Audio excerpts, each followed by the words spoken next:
మండపేట రాజకీయాల్లో కాపు రిజర్వేషన్ల అంశం మరోసారి చర్చనీయాంశంగా మారింది.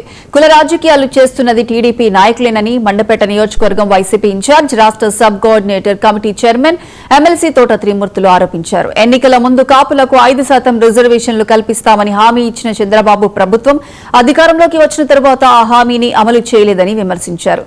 జగన్ ప్రభుత్వం రిజర్వేషన్లు రద్దు చేసిందని టీడీపీ చేస్తున్న ప్రచారాన్ని ఖండిస్తూ ప్రస్తుతం అధికారంలో ఉన్న ప్రభుత్వం వాటిని ఎందుకు అమలు చేయడం లేదని ప్రశ్నించారు.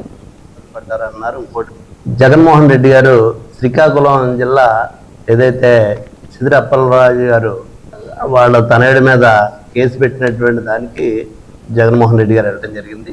చూశారు, ఏదైతే విశాఖపట్నం ఎయిర్పోర్ట్ దగ్గర నుంచి శ్రీకాకుళం వెళ్ళేంత వరకు జనసమూహం కింద జిల్లాలన్నీ కూడా వచ్చినాయి రోడ్డు మీద.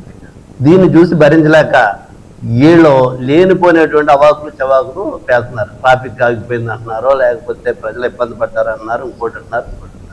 ట్రాఫిక్ నియంత్రించవలసింది ఎవరో, కంట్రోల్ ఎవరికి ఉంది? వాళ్ళ గవర్నమెంట్లో ఉన్న వాళ్ళు ఎవరో, జగన్మోహన్ రెడ్డి కాదు కదా. సిగ్గులేదా మీకు? మరి ఈ రకంగా మాట్లాడేటువంటి దానికి ఇక మాట్లాడితే కుల రాజకీయాలు చేస్తున్నారని చెప్తుంటారు కదా మీరు. కుల రాజకీయాలు ఎవరు చేస్తున్నారో నేను ఒక విషయం మీకు ప్రస్తావిస్తాను. అతను చనిపోయినటువంటి వ్యక్తి యాదవ కమ్యూనిటీ అని చెప్తున్నారు. ఏదో గొర్రెలు కాసుకునేటువంటి గొర్రెలు కాపులో యాదవ కమ్యూనిటీ అని చెప్తున్నారు. యాదవ కమ్యూనిటీ అని చెప్తే చనిపోయినటువంటి వ్యక్తిని పలకరించాలి కానీ జగన్మోహన్ రెడ్డి గారు వచ్చి అతన్ని సిద్దిరి అప్పలరాజుని పరామర్శించినటువంటి అనేటువంటి చెప్తున్నారు.